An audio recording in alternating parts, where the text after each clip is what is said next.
Friday, August 21st, and you're watching the Hammer Daily here on the Hammer Betting Network, presented by our good friends over at FanDuel. I'm your host today, Jason Cooper, alongside my producer for the next hour and a bit, Jaleel Shakir, working his way behind the boards. And we got a great show for you guys today. Cannot wait to break it all down here with you. We originally only were going to have two guests today. We're going to start the show with Dan Pizzuta to come on to talk some NFL, and then a little bit more NFL with G-Stack. But out of nowhere, earlier this morning, Jannik Sinner, bang, out of the U.S. Open. Minus 125, I think, maybe even more, minus 150. He was to win the U.S. Open. Now that's gone. Futures board is completely wide open. So we got Isaac coming on last minute to talk through the U.S. Open with us here today. Just sort of break down the board where he sees things. Because, listen, Alcaraz is back, but Sinner is gone. The board is definitely much more open. And the tournament's going to get a little interesting. So we'll talk about all that here today. We've got a great show for you today. Do us a favor, smash the like button. Goes a long way here on the channel. If you're new to the channel as well, hit that subscribe button. A lot to talk about. Dan Pizzuta, I had a couple people message me saying how excited they are to have him on the show. I'm also excited to have him on the show. Very, very smart guy. Has a ton of information where he tracks himself, writes quite a bit. And I have a couple things that I want to get around and talk to him about, including the Texans. More under center stuff. We talked a little bit about the under center stuff with Tej, and I think we're going to get some more insight from Dan here in just a moment. I'm super excited for that conversation. After that, G-Stack, again, we're going to talk some injuries, and we're also going to talk about a pretty hot take I have about CJ Stroud. And I think G-Stack disagrees with me. You're going to want to stick around for that one. And yeah, let's get into today's show. But before we do that, I was going to talk about CJ Stroud off the top of the show. No, I'm tabling that. That's for G-Stack. I saw a tweet come across my timeline earlier today that from Andrew Brandt on Twitter. Now hearing of a few players going to their NFL teams and asking to be cut now, instead of likely being cut in 2 weeks, to go play in college. What does the world come to? We used to be a society. These players get drafted. They're signed as undrafted free agents. They go to these training camps. They try to fulfill their dreams of playing in the NFL, but then no. NIL comes in and absolutely ruins it all. These guys don't want to try and play in the NFL anymore. They're trying to maximize their earn. And listen, I don't blame these players for trying to maximize their earn. They might not make NFL teams. They might be stuck on the practice squad. They might not make that signing bonus that they would get if they're not that they would get if they're on the 53-man roster. If they're not on the 53-man roster, they're not getting paid. So I understand from a monetary standpoint that it makes sense for them. But this just sucks all around, no? Because you have players who should be on NFL practice squads or on the fringe of a 53-man roster, now going back to college, taking away from a college player's ability to play. It's a whole trickle-down effect that I feel like is just going to make the system worse and worse and worse. It just sucks to see.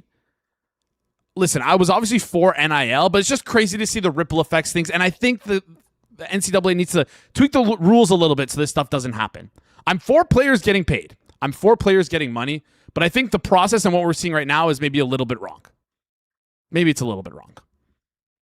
Anyways, you guys let me know your thoughts in the comments over to the side. Maybe I'm making too much of this. Who knows? Nothing but facts in the chat saying system is broken. I agree. At the very, listen, the system was broken before. I feel like I'm maybe making a mountain out of a molehill here. The system was broken before. At least the players who are playing are getting paid now. So, I don't know. Anyways, let's get into today's show. Just want to give a quick shout out to our friends over at FanDuel before we start things here. Got some EPL action today. There's no shortage of soccer to bet on this fall, and FanDuel is giving you more ways to get rewarded while you do it. Introducing the Reward Stack. With Reward Stack, you can unlock multiple rewards with just one click. That's right, one click can unlock multiple rewards, giving you even more ways to get in on the soccer action. So whether you're backing your favorite club, building a same-game parlay, or betting player props, check your Reward Stack to see what's waiting for you. More soccer, multiple rewards, just one click. Get your Reward Stack on FanDuel today. Visit FanDuel.com Visit FanDuel.com to get started. FanDuel, play your game. Must be 21 plus and present in select states. For Kansas and affiliation, Kansas Star Casino, 18 plus and present in DC, Kentucky, or Wyoming. Opt-in required. Bonus issued as non-withdrawable profit boost token and bet reset tokens. For bet reset token, refund issued as non-withdrawable bonus bet that expires 7 days after receipt. Max refund $5 unless otherwise specified. Restrictions apply, including any token expiration. See terms at sportsbook.fanduel.com. Gambling problem? Call 1-800-GAMBLER, 1-800-MARY-SET, call 1-888-789-7777 or visit ccpg.org/China, Connecticut. Visit mdgamblinghelp.org in Maryland. Visit gamblinghelpline@ma.org or call 1-800-327-5050 Massachusetts. Call 1-877-8-HOPE-NY or text HOPE-NY in New York. Call 1-877-770-7867 in Louisiana. All right. Lot of soccer action today. Check out the show yesterday if you want to get some clicks in on the EPL. We talked to Anthony DeBundo yesterday. Just broke down everything you need to know about the Premier League. Make sure you go check that out. Anyways, let's get into today's show. We got our first guest coming up here. He's an NFL writer. Wrote 6 chapters in the FTN Football Almanac. You can go follow him on Blue Sky at danpizzuta.bsky.social. Dan, welcome to the show. How's it going? Oh, just give us a second here. I think we have him muted. We'll get this sorted out in just a second. Excited to have Dan here on the show. Lot to talk about today. A lot of preseason action going on. The main thing I want to get to is we talked, like I mentioned earlier in the show, we talked about this with Tej. Welcome to the chat, TQ. Good to see you in. Good to see you, Amber. Good to see you, Connor. We talked about this with Tej. I want to know what's going on with the under center rates. He had a great post a week ago charting under center.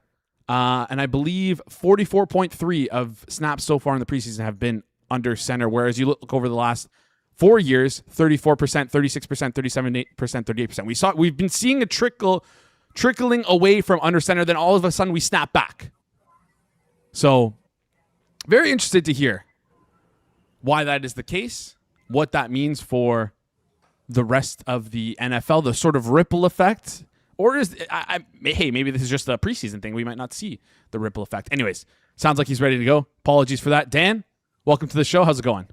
I'm doing well. Thanks for having me. Yeah, I appreciate you coming on here. Excited to talk to you a little bit. Apologies for that little hiccup, but we march on. All right. I mentioned the under center stuff, and you posted the week 1 shotgun under center splits going back 5 years, broke it down a little bit before. Walk me through what you're seeing and tell me whether this is something that is real that needs to be paid attention to. Yeah, it's absolutely something real that needs to be paid attention to. I think we've seen during that kind of passing boom coming into like from the late 2010s even into the past couple of years with the passing boom, a lot of spread out shotgun stuff where we saw a lot of the 11 personnel and things like that, where teams were really trying to create this space in the passing game just to take over as much vertical and horizontal space as possible, and a lot of that was coming from the spread game in the college game, and that came into the NFL. We see defenses started to with the Vic Fangio stuff over the past couple years have really figured out how to just kind of sit on that. A lot of the the too high stuff, stopping the explosive plays. So offenses now have had to try to figure out how to counter that. Football is always just kind of cyclical, trying to figure out there's a counter to a counter, and then you're trying to figure out the next thing. And I think we've seen, especially the past year or so, with a lot of teams going back to the under center play action, and that helps out with the run game. It helps out with the play action. It helps not give defenses the ability to really tell what you are doing, in the run game too. When a running back is in shotgun off to offset, there's only a select few things you can do. It's either it's going to be a run to one way. The pass protection is a little easier to figure out. It's not like 100% that it's a tendency, but it's a little easier for defenses to figure out. But when the back is under center, or when the quarterback's under center, the back is behind him, it's a little harder to just kind of give those tells. So I think we're seeing a lot of teams like Washington, Philadelphia, these very heavy under center teams these past couple of years with these mobile quarterbacks now want to make the effort to get under center. I think we're just seeing that league wide, and we're starting to see that a lot in the preseason, and the numbers show for it. Yeah, so this stuff in the preseason isn't sort of just preseason noise, because a lot of what we do in the preseason is we have to filter out the noise. This isn't noise. This is something that we're going to be seeing come week 1 of the NFL season. Yeah, I think so. I think a lot of, the noise that we can get from the preseason is the production and Mm, whether guys are, going off in the preseason. Sometimes it tells us something, sometimes it tells us absolutely nothing. A lot of times what you can take away from the preseason is what teams are trying to do, either personnel wise, where they're, running a lot of 11 or 12 when they're trying to change some things, because those things do have to be practiced. We mm, do see there are a lot of times where teams are trying to hold some things in. I remember, I think it was the Cardinals a couple years ago, in like the first year with Cliff Kingsbury. They mm, showed absolutely nothing in the preseason. I don't think we see that quite as much anymore, because these teams do need some reps when they're trying mhm. to show some different things. So these teams do need to practice a lot of this under center stuff. And with so many teams trying to just at least bump it up a little bit more than they have in the past couple years. We are just seeing that more in preseason. I think it's up to, going into the games last night, I think Mhm, it's now like a 55-45 split, mhm, which we haven't been even remotely close to even. And maybe we don't see that quite as much in the regular season, but I think we have seen over the past year or so, it went down to, it peaked at 71% shotgun in 2023. It went down to 65% last year. mhm. So I think we'll definitely get lower than that, even if it's not, closer to a 50-50 split, which we've seen in the preseason so far. Yeah, this is the best part about talking football and like going like a little bit deeper, maybe like too deep on football, is like the puzzle and like figuring out what are the second, third order effects of the increase of under center, and that's something that is going to be the front of my mind for sure. Come week one, I'm going to try and like see how we can take advantage of that. Let's move along though. I want to talk about Kyler Murray, because you had Kyler Murray going to Minnesota this offseason before he actually signed in Minnesota. You wrote that as a great landing spot for him. What about that fit that made it so obvious to you? And then what is the ceiling here for Minnesota? Yeah, I think the fit one made a lot of sense, just because the one, he was not going to cost anything, and Mm-hmm. for Minnesota specifically, that was going to be one of their top needs for a quarterback, was someone who wasn't going to cost a lot, because of the rest of how just their roster has been. They basically had to trade Jonathan Grenard because of a cap cut. So Mm-hmm. it wasn't, something they were going to be able to spend a lot on quarterback on. And I think Kyler he's been an effective quarterback, and he doesn't get enough credit for, I think, the floor that he's had. I think a lot of people kind of view him as this very high variance quarterback, but I think some of that kind of comes from, we've just seen these crazy high highs, and sometimes when they don't hit, it feels underwhelming. But like, there hasn't really been a floor that's dropped out from Kyler when he's on the field. There's been a lot of injury issues. He hasn't been on the field as much as possible. So I think that's where people can kind of get frustrated and think the floor is lower. But when you look at what he did, over the past like 3 or 4 years, just in Arizona, his bar was kind of already higher than a lot of these other reclamation projects that we've seen in the Sam Darnold, even the Geno Smith, Mm-hmm. Daniel Jones. Kyler was already kind of better than them by, if you look at like EPA per play. He was already better than them going into this year in Minnesota, and I really think he's going to be able to get some verticality from this Minnesota offense, targeting Justin Jefferson. I think what he's going to be able to do, expanding the run game too, is just going to be a real big help. So I think there's a lot of pieces in place that are going to fit really nicely in Minnesota, which is why I like that fit. Yeah, the NFC North is like by far the most fun, one of the most fun divisions to talk about, because we're talking about the team that's projected to be in last place. They're like plus 500 to win the division, but there is a real shot for them. There is a real path to victory. Kyler Murray is good, can elevate this offense with the weapons around him, and be good enough to potentially win this division. So sort of break down the difference you see between Arizona and Minnesota, specifically schematically, because listen, we're not a fan of Drew Petzing here on the show. I don't know if you feel a little bit different, but didn't feel like he put Kyler in good opportunities. We know that Kevin O'Connell can put quarterbacks in opportunities to succeed. Where do you see the differences schematically? Yeah, it was the fit in Arizona Mm, was definitely interesting, and I think there's been a lot of, does Kyler fit into this KOC offense, which is going to be a little more under center, a little mm, more play action. But back in 2024, Kyler had the fifth most dropbacks of play action under center in the league. And he wasn't great on those if you look at the efficiency of those plays in general, but he was, 11th in QBR that season. He was borderline top 10 in EPA per play and DVOA. So he's someone who has that ability to do that. I just think there's going to be more in KOC's offense. I think there's just more of ability that these receivers are going to be schemed open.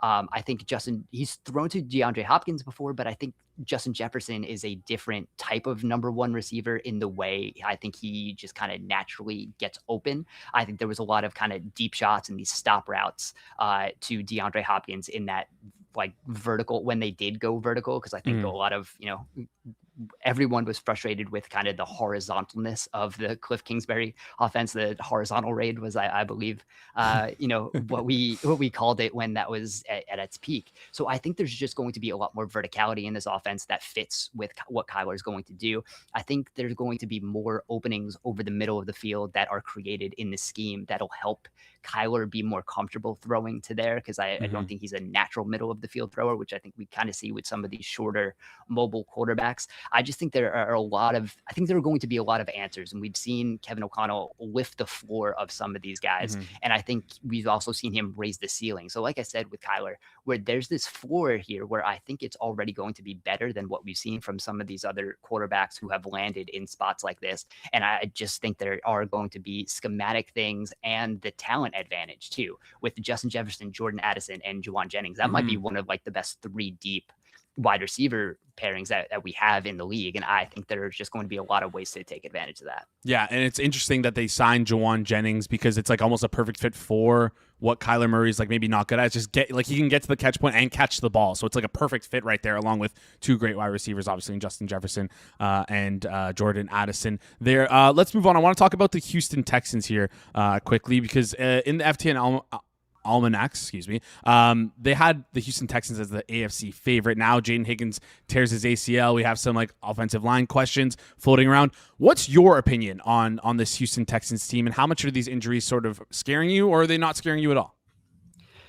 Yeah, it's probably somewhere in the middle there. I'm high on the Texans. Like, I think when you have any team where they have a unit that could easily be the best in the league, I think you do have to consider them one of the favorites in the conference, especially. And I think that's what we have with the defense here. I think we have, year to year, defense is not always as it doesn't translate from year to year as much as offense does. But I think we've seen especially like the past 2 years, we've seen some of the top defenses be able to hold on. And I think that's because kind of what we talked about earlier with just how defenses have adapted to offenses, and they're more, setting the table than they have been reactive over the past couple years. So Houston is definitely one of those. So with that defense, I think it's still going to be a top 3 defense, maybe that might be the floor for what they have, unless everyone gets hurt. But they just have like at least a dude on every level of that defense, which is just something that not a lot of teams have. And then when you look at the offense, we all remember what happened in the playoffs with CJ Stroud, but during the regular season, he was pretty good and at least like efficient enough that this offense was fine. He was 11th in EPA per play. He was, again, borderline top 10 in all of these efficiency metrics. So the Higgins injury definitely hurts, because this was already a team that wasn't super deep at wide receiver. You have, Jalen Noel, who is fun, who I really liked coming out of college. He still hasn't really practiced, so we're still worrying about him. You have Tank Dell, who, again, is very good, still coming back from injury. So you wonder what that wide receiver depth is going to look like. I think this is a team that, if they wanted to pivot right now into more of these tight ends, which we've seen across the league, either 12 or 13, I think they have the ability to do that. They signed some guys in the offseason. They drafted Marlon Klein in the second round, who looked real good in the first game of the preseason, had some flashes, I think, last night too. So I think they have the ability where they can at least be okay on offense. And if this is just like the 14th best offense in the league, that's still going to be really good with that defense. So I think that's why we're so high, when we talk about, FTN and some of the, advanced projections on Houston. Yeah, no, I think that makes perfect sense. And I love the little nugget there you mentioned with Marlon Klein. They are really deep at tight end there. Obviously, Dalton Schultz, but get Foster Moreau, have Cade Stover. They have a ton of depth at tight end, which is where the league seems to be going here. So a little interesting to see. Maybe like a back pocket first touchdown scorer for myself at like some point this season.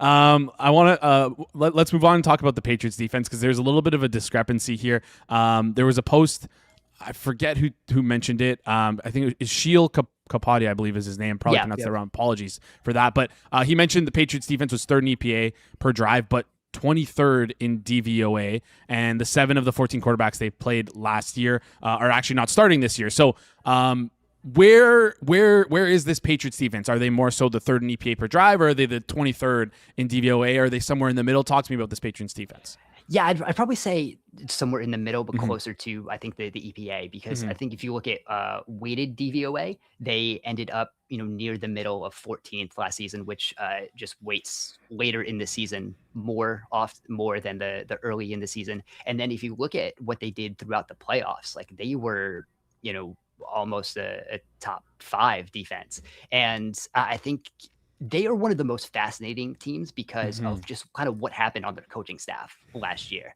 right? Where Terrell Williams gets diagnosed with cancer. Zach Kerr comes in like week 2 as the defensive play caller. And then they spent a lot of the season just trying to figure out what they were going to do. The first part of the season before their bye was just a very, we're going to rush forward, kind of not blitz a lot, play back a little bit.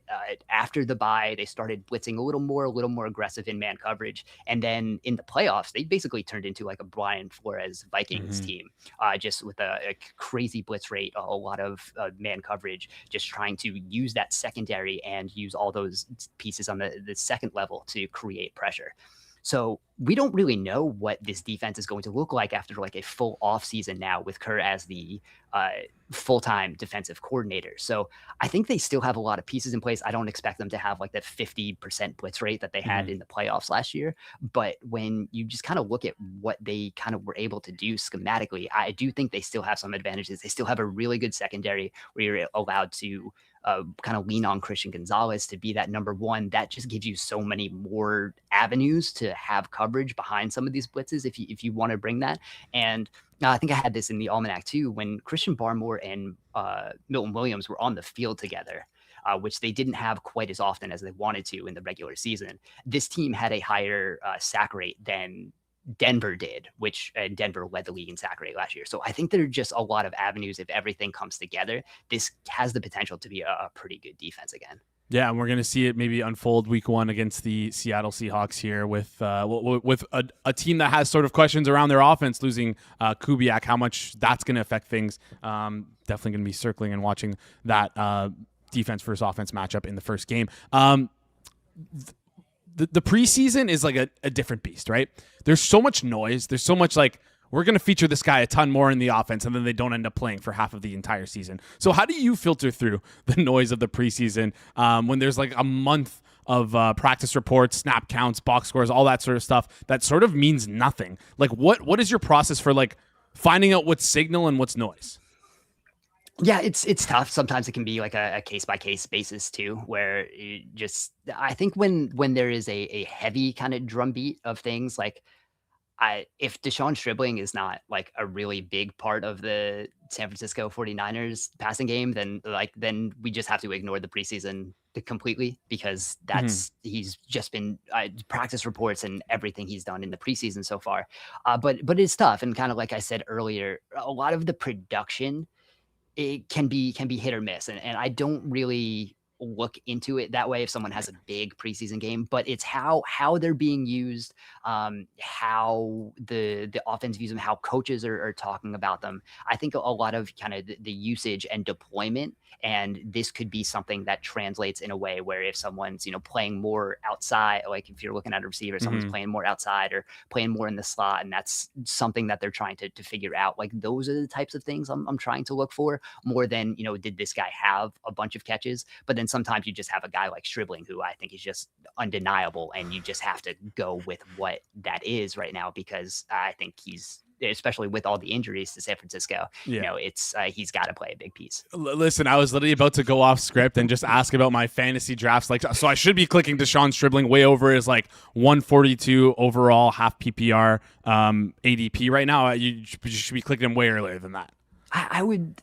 I mean, I would. Yeah. That's a way where I think it feels fun. It feels like he's like like a Jawan Jennings plus, where at the worst case scenario, like I think Kyle Shanahan's going to figure out like the high leverage third downs where he's going to be that body in the middle of the field. Yeah. But I think he's already going to be above that, and that someone who loves what Jawan Jennings is as a wide receiver. And I think there's so much more to his game too. So I think you just kind of watch what he's been doing.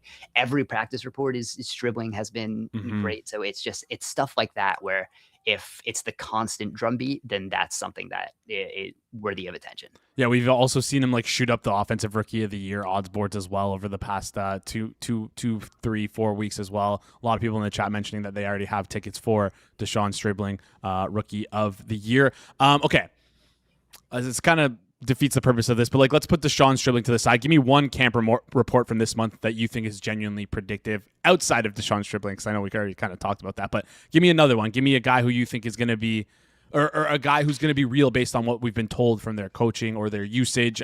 Who's a guy that you're looking at? So it's tough because this is another one where we didn't really actually see a lot in the preseason, and that's Caleb Downs. I'm really excited to see what this is going to be. They treated him like in the first week of the preseason, like the 7-year vet who doesn't need to see the field. He played, I think, 6 snaps. Now, all of them were at deep safety. So we're not seeing anything from Caleb Downs, but from all of like the clips that we've seen, he's covering, CeeDee Lamb in some of those practices when the ones are going against the ones. I think he is someone where what we've heard from how they've talked about him really since they've drafted him, what we've seen in practice and kind of how they treated him is we don't need to get him on the field in the preseason. Like if this, like we kind of said with the Houston offense, if this Dallas defense is even remotely average, what they can do with that offense, which I think is going to be good again, this can be a team that's much better than it was last year. So I think Caleb Downs just kind of can be one of these skeleton key pieces that we've seen with these versatile slot safety kind of hybrids that I think opens up a lot of things if he's able to play all over the defense and allow this defense to cover up some whatever other holes that it might be. I think he's going to be that type of player, and I think they've treated him that way in what we've seen in practice and not really needing to get him on the field as a rookie in the preseason opener. Plus also masking like what you have planned for him as well is huge. Also, you mentioned skeleton key. I was going to say Swiss Army knife. Skeleton key is like infinitely better than Swiss Army knife. I am stealing that from you. I hope that's okay. You're fine with that? Yeah, I don't think I came up with it either. So I think this is just a term that's been thrown around the football lexicon now. All right, fair enough. Way better than Swiss Army knife. All right, I got 6 questions for you. We're gonna go rapid fire mode. I didn't send you these before because I wanted your almost like instant reactions or like your gut feel off these. So just quick. Perfect. 1 to 2 sentences. Nothing crazy here. I'm just gonna fire 6 questions at you. So 3 players had over 40% of their team's receiving yards while on the field last season: Puka Nacua, Jackson Smith and Jigba, and Luther Burden. Percent chance each player clears 40% again this year. I would say JSN's high. I think the only one who I would put lower is Burden, just because there's so many mouths to feed in that Chicago offense. And I think he's going to be on the field more. And that's just kind of what's going to put that down a little bit. I think he's going to be in overall a bigger piece of that offense, but not as much like per route, just because you have Adunze, you have Loveland, who I think is going to take off. So I think just because of he's going to actually be a bigger piece of the offense, it's going to take down like that per route. Like I think he still could be a yards per route run leader, but probably just not targeted quite as often like per route. Okay, Caleb Williams led the league in inaccurate throws last year, but you've charted him in a world of his own in terms of a stat you call creation time. So is he a bad thrower, or is he a guy manufacturing plays that should not exist? And talk me through that. Yeah, so I think he's it's kind of the latter, where he's getting away from sacks, and a lot of things he's trying to do is, just kind of throw deep when he's already scrambled. And those were kind of hit or miss, and a little more miss than hit. I think that he's going to be able to control that a little more, where there's going to be some more schemed openings. I think he's going to hit some more of those. So I have much more optimism in some of those throws are going to hit, and he's going to be able to keep that kind of sack avoidance going into this season. And there's going to be some more big and explosive plays coming off of it. I cannot wait. I'm a big Caleb Williams fan over here on the show. Jordan Love, 4th lowest rate of plays at -1 EPA or worse among quarterbacks with 1,000 dropbacks since 2021. Who is the quarterback whose reputation is furthest from his tape? Is it Jordan Love? Yeah, I think so, because when you talk about Jordan Love, and when a lot of people talk about Jordan Love, it's like this crazy, big arm risk taker, which is kind of true. But as you said, that was a stat I put out. He doesn't have a high volume of negative plays. But when you see some of the highlights of his interceptions, occasionally they look like the worst interception that you've ever seen. And you're just kind of wondering why he threw that. But that's not what his game is in general. He's one of the most efficient wide receivers, does have a pretty high floor with a lot of the things he does. So as this like kind of risky gunslinger who turns the ball over a lot, like that's just not who Jordan Love is. And I think that's how a lot of people talk about him. All right, I'm going to cut 2 questions here. We're going to leave this last one. Washington was 2nd in the league in base defense rate in preseason week 1, based on 10 of Sonny Styles' 14 snaps without Frankie Louvu playing. Is this going to be the real identity for this team, or are we going to be seeing Washington play a ton of base defense? Yeah, I kind of think so, because when you look at what their best 11 is going to be, I think it has Styles, Leo Chenal, and Frankie Louvu on the field. And the fact that you can move some of those guys around, like Sonny Styles has the safety background where I think he can cover. You have Louvu, who can obviously rush the passer. So I think we're just going to see them try to have 3 linebackers on the field, but change a lot of what the defense looks like when that's going to happen. That's one of the more fascinating defensive personnel things that I'm going to be watching, just because we don't have a lot of teams where literally their 3 linebackers might be their best 3 defensive players. All right, something to note heading into the week 1. And finally, before you head out here, you wrote 6 chapters of the FTN's Almanac. You're charting preseason. Give me one stat, one thing, one quote, anything, one thing that's just sort of stuck out to you the most while preparing for through this offseason, and just something that you keep coming back to. Yeah, so we kind of talked about the Patriots a little bit, and the thing I kept coming back to is how much that, like, we talked about their schedule last year, and it was really easy, but they beat up on a lot of bad teams, and that's what good teams do. So I think we're kind of beating up the Patriots as like this kind of fraudulent type of team that beat all these bad teams, but that should be something that a good team does. And their schedule like gets harder this year, but it's only like kind of average. So it's not like they're going to the hardest schedule in the league. And that's just kind of something that, as we've talked about them, what this team can potentially be. I think a lot of people try to, now they have this first place schedule. Kind of, but like it's going to be about average this year. And I think this team still improved a lot too. So how they're not quite being talked about as this like really good team, and that they might like take this step back, I haven't totally bought in on that. Yeah, and you also again get to play the Dolphins and the Jets twice, so that definitely helps out even if you have a tougher schedule. Appreciate you joining the show today. Anything you want to plug before you head out here, Dan? Yeah, you can just follow me, like you said, on Blue Sky, or gonna be bumping up some like YouTube, Instagram stuff. Just keep an eye there, and that's where I'll be posting things. Do you have like a YouTube link that we can plug here in the chat? Just search. I think it's Dan _Pizzuta. Okay. But I'm the only Dan Pizzuta, so if you just like Google me, it'll come up whatever I'm doing. So that's helpful in a way. All right, awesome. You can follow Dan on Blue Sky at danpizzuta.bsky.social. Also check out the YouTube Dan _Pizzuta. Dan, appreciate you joining the show. We'll chat soon. All right, thanks so much. Appreciate it. Awesome stuff there from Dan as always. Appreciate the little nuggets. Chow is also going crazy. Wow. A lot of busy chatter. Yeah, I agree, TQ. This guy is good. He is good. Shout out Moretta. He cooks with the guests. He absolutely cooks with the guests. Yes. Amber in the chat saying, "Oh my God, Patriots too." Wow, affirming. I hate Rabel, but I don't care. They're actually good. Yeah, I know. I wasn't really a believer in the Patriots. Then again, you pop open the hood, you look under, and you see like, wow, this defense might actually be not bad, like might be middle of the pack to maybe flirt with top 10 this year. And like that just completely reshapes how you think about this Patriots team. We got G-Stack coming on next.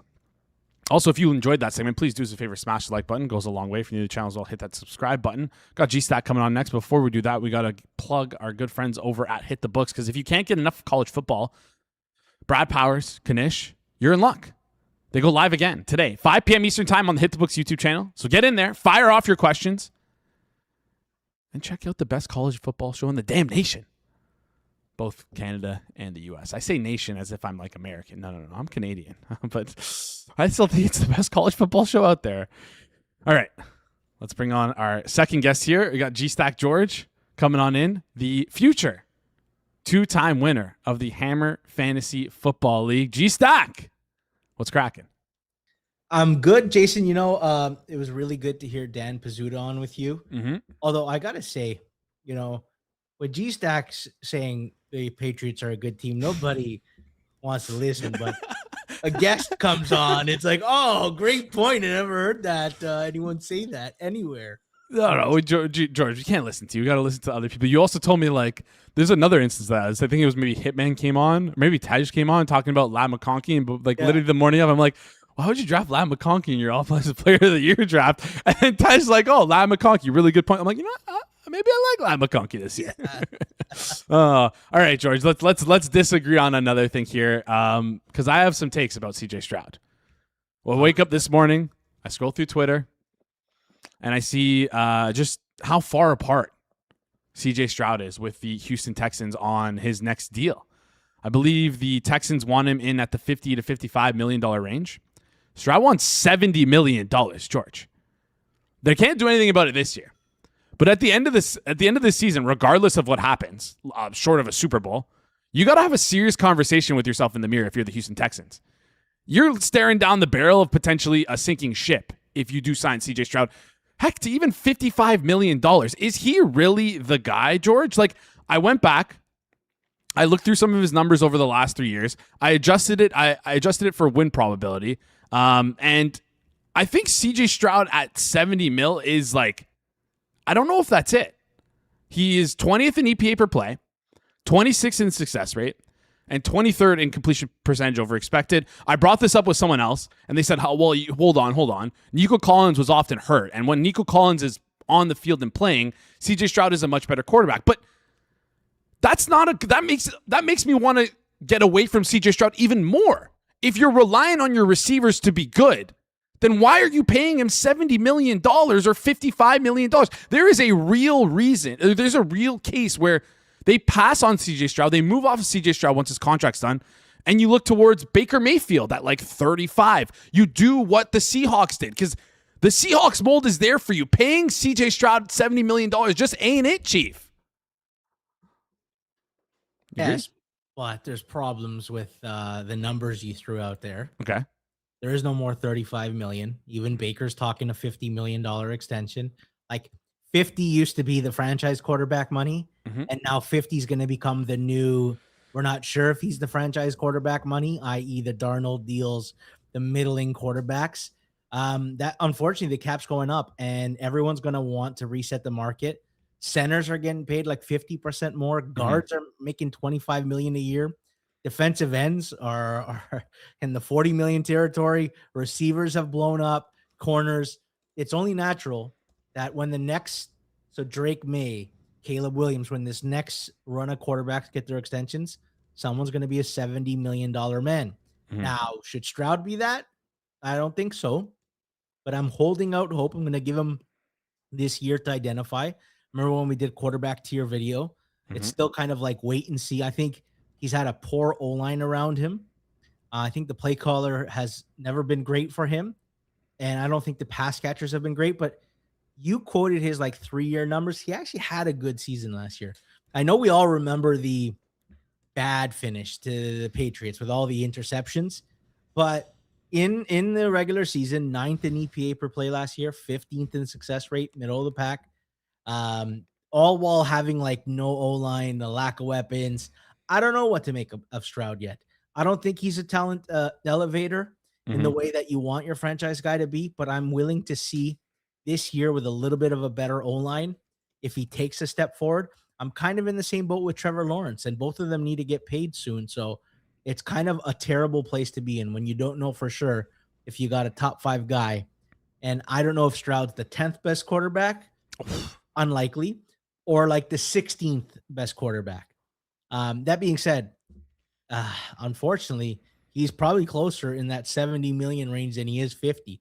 Ultimately, he's probably going to become a 60 million plus quarterback if he plays pretty good. George, you know what it's like. You're a Miami Dolphins fan. You saw what happened when you pay a quarterback who doesn't deserve the money. It sinks your ship.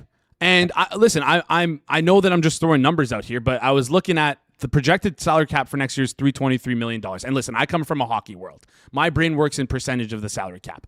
Sam Darnold made roughly 12% of the salary cap when he signed his deal. That's what the $35 million was at the time of signing. If you sign Baker Mayfield to $40 million, it's the same cap hit in terms of value, in terms of cap percentage. It won't be 40. You don't think it'll be 40? But if Tampa Bay offered him a 2-year, $100 million extension, he turned it down. He turned down $50 million a year. So that's the new range. Here's the thing about the world of sports. Everyone gets gobsmacked when like the needle moves. Of course. And it always happens. Oh, like, he's not worth that. And then the next 2 years worth of signings, everyone's getting paid more than that. Unfortunately, the needles move. That $35 million quarterback doesn't exist anymore. It's like 50's the new 30 and 70's the new 50. That's the reality of what's happening with quarterbacks. Okay, you have a team. You're the Houston Texans, right? If you could pick $55 million for Baker Mayfield over the net, whatever, $55 million next year for Baker Mayfield, or $65 million for CJ Stroud, who would you take? I don't know. I have to see one more year of Stroud. No, that's such a cop-out. Give me the takes. Who cares if you're wrong? I'm not signing either guy right now. I want to see what another year of Stroud looks like. I listen, they have tools. They have franchise tags. They don't need to get locked into a bad contract. And I would never extend Baker, not for $50 million. I don't want Baker. George, the answer is Baker Mayfield. I'm sorry. The answer is Baker Mayfield, or maybe like CJ Stroud in Tampa with their O-line and their weapons would play just as good, if not way better than Baker. You forget that 2 of the 3 years that Baker Mayfield was there, he was playing with like a bum shoulder, broken back, broken leg. Sure, weapons are better, but he's played through a ton of injury, George. Yeah, let's talk about it. He doesn't have a physical profile that holds up in the NFL. That's a problem. Stroud has not dealt with injuries like that in his career, so we'll see. Yeah, I think the ceiling is higher though for Baker Mayfield than it is for CJ Stroud. Oh, you're nuts. You love Stroud the second he entered the NFL. You get out of here. You can't get off your pre-draft bias. I'm extending him. I'm saying let us see this year. I think if you sign him for $70 million, that is the end of the Houston Texans era as we know it. D'Amico Ryan's fired. Probably should have been fired anyways. But yeah, D'Amico Ryan's fired. Complete turnover. I think that's what we're going to see. So, yeah. I don't know. TQ in the chat saying the college quarterback class is loaded too. Yeah, it feels like also the amount of I feel like there's better quarterbacks in the league every single year. But anyways, TQ in the chat saying Caleb Williams is going to be $90 million. Yeah, sure. A top 5 quarterback should get $90 million. But let's move on. Let's talk some injuries here. Biggest news: Sam Laporta. Week 1 is in question for him. How does that affect things for you when it comes to the Lions? So I think of it in 2 terms, because the Lions actually didn't really take much of a hit when he went out, because you know what happened? Jahmyr Gibbs' targets with Laporta was like 3.5 per game. It went up to 5.6 targets per game post Laporta. And Jameson Williams went from 3 targets per game to like nearly 5. So they just found peppering the ball to other guys worked. I actually starting to worry about Laporta, where it's like you're getting to an age where you're having back problems, you're having hip problems. And if you remember with Gronk, I would just started to add up in ping pong, one part, this part, that part. Start to worry about Sam Laporta's long-term prospects. In the short term, though, I just think they're going to pound a lot more Gibbs in the pass game and more Jameson Williams as well. Simple stuff. Give your best players the football when one of your other good players is also hurt. Let's move on and talk about some preseason standouts. You've been like foaming at the mouth over Mike Washington. It's like it's been you're like, I love this guy. I hate that he landed on the Raiders. Give me some other preseason standouts for you. Don't say Deshaun Stribling, cop out answer. Give me someone other than Deshaun Stribling. Even though we know Deshaun Stribling is the standout here. Talk us through some other ones though. So I got 3 for you. Okay. Kalen Black, running back from San Fran. They took him in the 3rd round and got really like lambasted for the pick. And all of a sudden it's like, oh, wait a minute. This looks like Jordan Mason. This looks like the CMC handcuff. And in fact, they're probably going to start to like not want to give CMC the 25 touches a game that they were doing last year, like insanity, 100 catches. Kalen Black kind of looks pretty good. And it's kind of like egg on our face. Don't judge what Shanahan is looking for in a running back. And then I have 2 defensive tackles. So the first one is Grayson Halton. Grayson Halton. Okay, San Fran, I have questions about their defense, but they traded for Osa Odigizua from Dallas. They gave a 3rd round pick. They drafted this guy, Grayson Halton from Oklahoma, 4th round. He destroys last week Peter Skoronski, the Titans offensive guard who's like got $25 million a year as superstar, just destroyed him. Trent Williams consistently says like Grayson Halton looks amazing in training camp. Baldy did a breakdown on why he's becoming a problem. So I like Grayson Halton. And Caden McDonald, 2nd round pick for Houston. He was like seen as just a nose tackle run stuffer, big reputation, wasn't much of a pass rush. And then he had an amazing sack on Fernando Mendoza, just blew through the line. They left him unblocked, but he showed some giddy up, and he's starting to draw some Dexter Lawrence comparisons, a nose that can actually rush the passer. So those are my 3 little under the radars that have kind of caught my eye. All right, George, you're a sicko picking two defensive tackles as guys who stuck out to you. But hey, that's actually important for teams that lack the depth in the middle here. All right, quickly before you head out, because we got Isaac coming on in just a bit here. I want to talk about best team, worst team. We talk so much about worst team on this show. It's the same names over and over again, recycled. We know the long shots that we like. We know the teams that are most likely to finish in last. Now that I'm thinking about it, maybe you just don't want to talk about your Miami Dolphins. But let's talk about the 1 seed, AFC 1 seed, NFC 1 seed, if we can bring it up on screen here. Anyone you like, anyone you're looking to take a stab at in terms of who's most likely to finish first in the AFC? Yeah, you know what I love about this market is like Baltimore and Buffalo are the 2 highest prices. And I'm not quite as high as them. So for me, it creates value. The team I have with the most projected wins at 11.05 wins. I like the New England Patriots. So 8-1 to have the 1 seed. And the other team I like, surprisingly, Denver, 10.58 wins. I like them at 10-1. Those are my 2 favorite looks for AFC 1 seed bets. Yeah, with what the Chargers have gone through right now, I don't think that they should be ahead of the Broncos. That's for sure. And I know Colt's in the chat saying Jags. So I have Denver, Chargers, and Chiefs like all kind of around each other, but Denver I have the clear edge for. So hold on, you still have the Chargers where they are with the potential of like no Rashawn Slater. So when I say around each other, I'm like there's like 0.7 wins that separate the 3. So they're all in the same range, but I like Denver's profile a lot more. Yeah, fair. I think they're right now the Chargers have some vulnerabilities with the Rashawn Slater question marks and Tyler Biadasz. So I think Denver, even though I like the Chargers more as a Super Bowl team, I think Denver is a lot better to just rack up some wins in the regular season. The error bands for Los Angeles probably lean more towards the downside. Broncos feel like the floor is there, and they lean the bands lean towards more of the upside there. Let's flip over and talk NFC. Who are you doing? Who are you clicking to win the NFC here? Is it or to be first seed in the NFC? Is it the Bears? No. Listen, 17-1. They're tempting. The problem is with that division, I have them also quite closely put together. Too hard to separate, yeah. Yes, and the same token, I think the Rams, San Fran, and Seattle kind of suffer from the same thing. So I like the Philadelphia Eagles. I knew it. Yeah, I have them second in the conference for wins.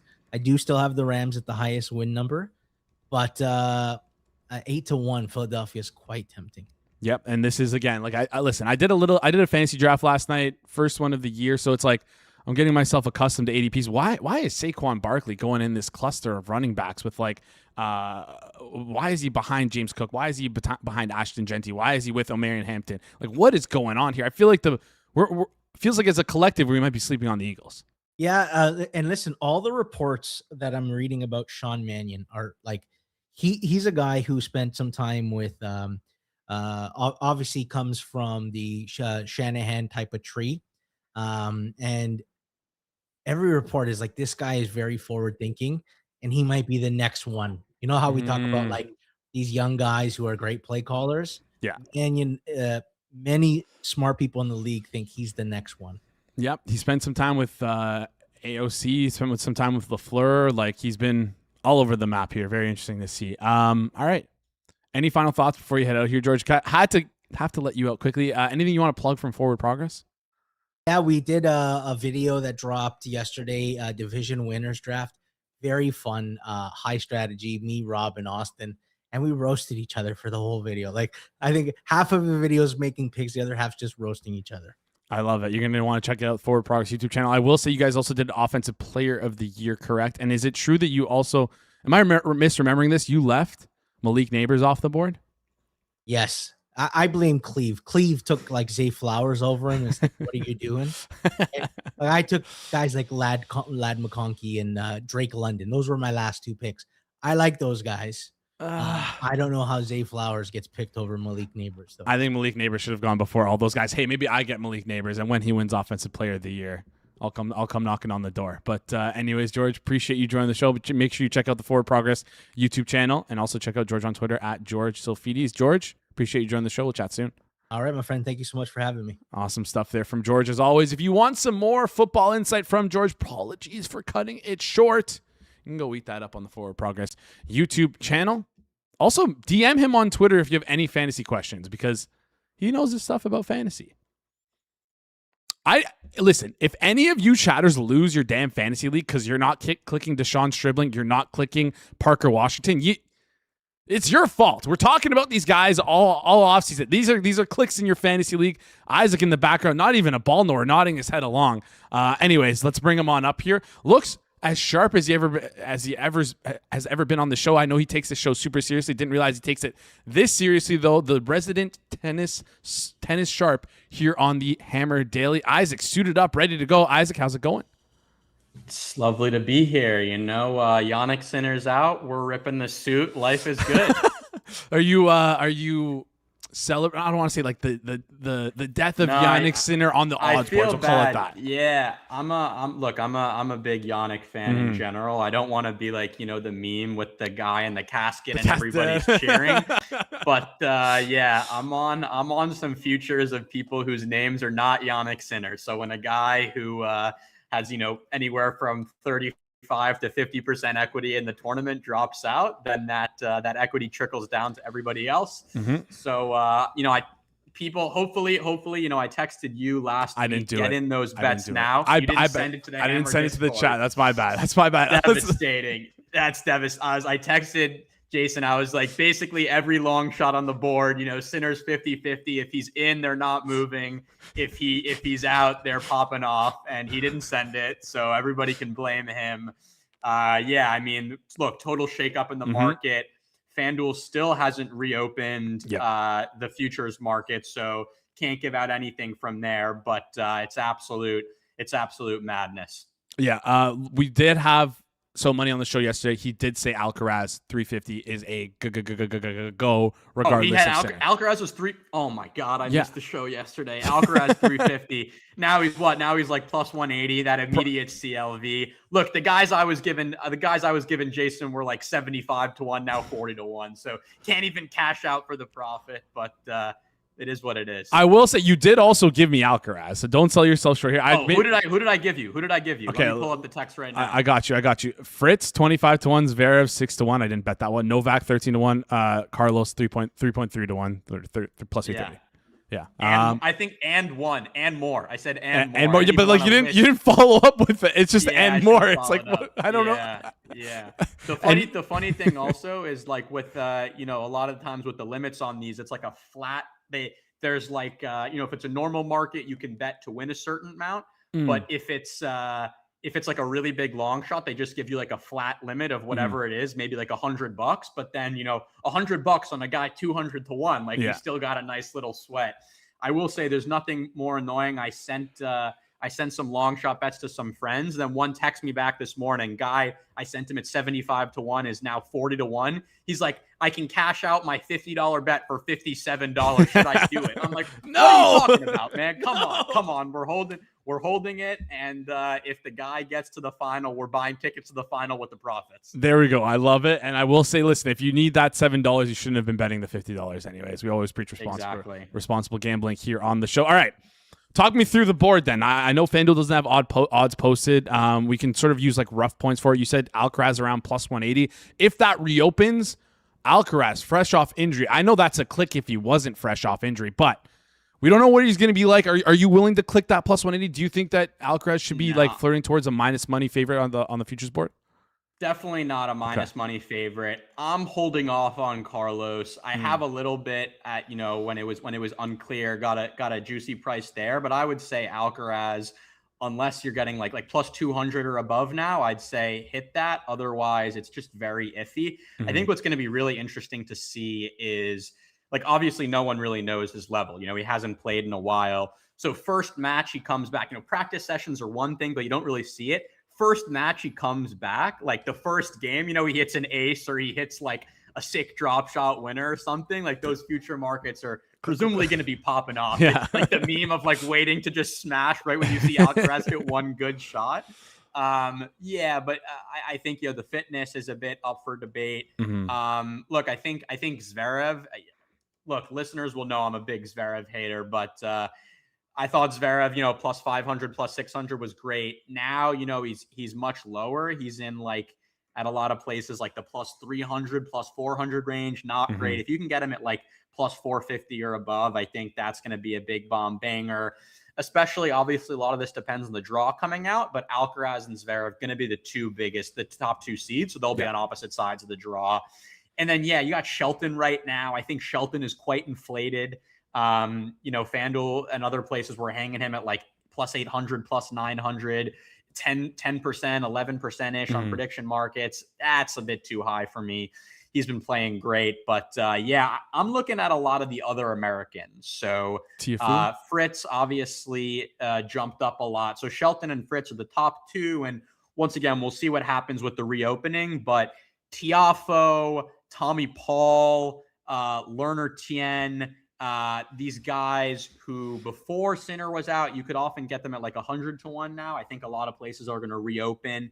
If you can get any of those guys at like 50 to 1 or higher, I think that's good. And I saw a couple places hanging a bet on, American to win the tournament. And so if you can maybe see that at some books, and if they reopen it at like a good price, I think probably anything above like, plus 500 there, frankly, is a good one. And if you're an American, that's a fun sweat too. But hard to say, obviously, with the odds being closed at a bunch of places and a lot of it being draw dependent. But Zverev's been taken out early the last couple tournaments. Alcaraz's performance, no one really knows. Djokovic, obviously, old man. I think if you can get him at a decent price, like above plus 1,000 or above, I mean, it's hard not to click that. I'm holding a decent amount of Novak right now, but a lot of people I know are like, look, that's dead money. He's been playing horrible. The question is, how much do you upgrade him in a Grand Slam?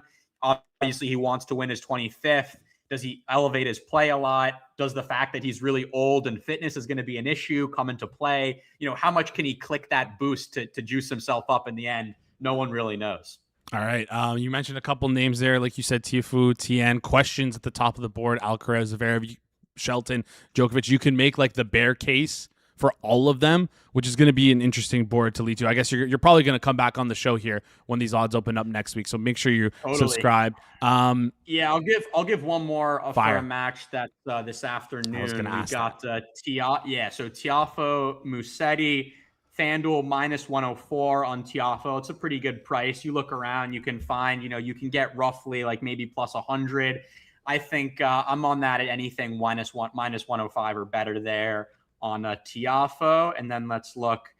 Yeah, Nakashima versus Fritz. I think that line's about right. And then the other one, I'm liking Kaboli at these prices. So right now, FanDuel got a great price on Kaboli at plus 255. But that's a great price. I think anything above, like, frankly, anything above plus 200, I think is looking really good there. I think that line might have just opened. So if past performances are indication, we're going to get a bunch of fans of the show clicking this. And before we know it, it'll be like plus 200. But yeah, if you can sneak in Kaboli plus 255 versus Feast, who's been hot right now, but I quite like that line. Yeah, 255 is one of the best prices in market. Even like Circa's hanging at 255, FanDuel hanging it with them right there, the plus 255. So if you're not in Las Vegas, FanDuel's your best place. And as we know, right, FanDuel's got some very generous rules, a little bit of extra equity there. I think probably better than Circa and their retirement rules. Look, neither of these guys are probably going to retire, but they've both played some tough matches recently. So, it's always good you get the little extra boost, especially when you're betting on the dog. Can't complain. All right. One thing I'll say, tie or no tie? In general? Yeah. In general, I'm a no tie guy, although I've been, it looks good. It looks polished. So I'm trying to bring it back. I just had a little meeting this morning. Thought we'd throw on the blazer and keep it on for the show. Whoever the lucky lady is, I'm happy for you, Isaac. Appreciate you joining the show. Before you head out, what are you doing Canadian Thanksgiving? What is Canadian Thanksgiving? When is it? October 12th. I don't think I have any plans. My mom's birthday's that week, but it's not going to take a whole week. So. I was going to say maybe keep the calendar open. That's when we end up doing the Butler thing.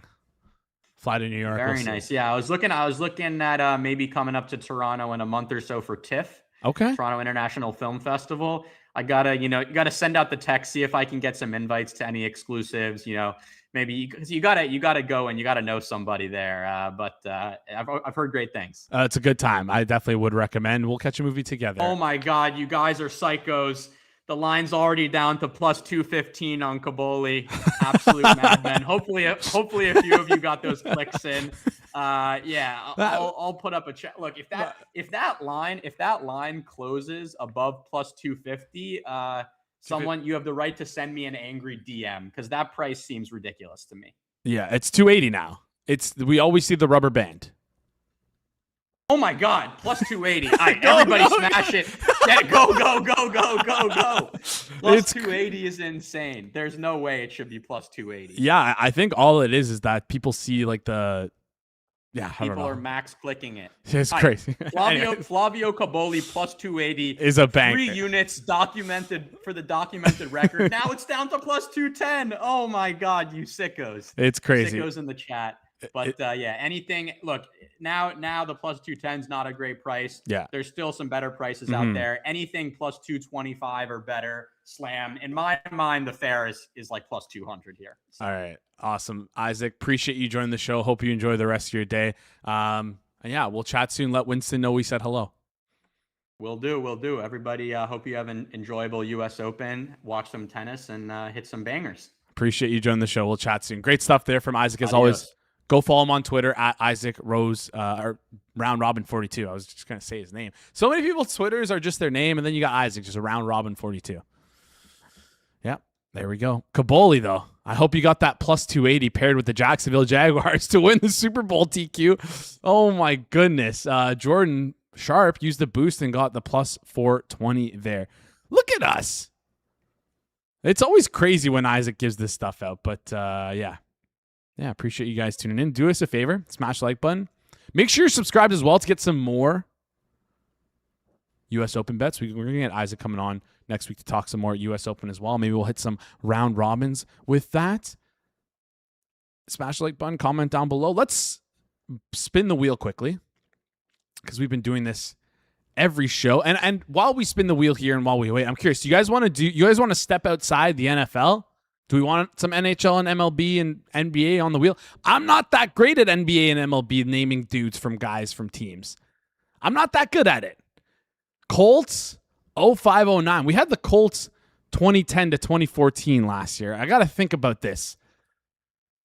a little bit more. Colts 0509. Just Peyton Manning is just the only one that comes to mind here. I'm going to go Peyton Manning. Maybe you guys can help me out with some better names than that. 0509 with the wheel. And while you guys drop that in the chat, just want to tell you about our good friends.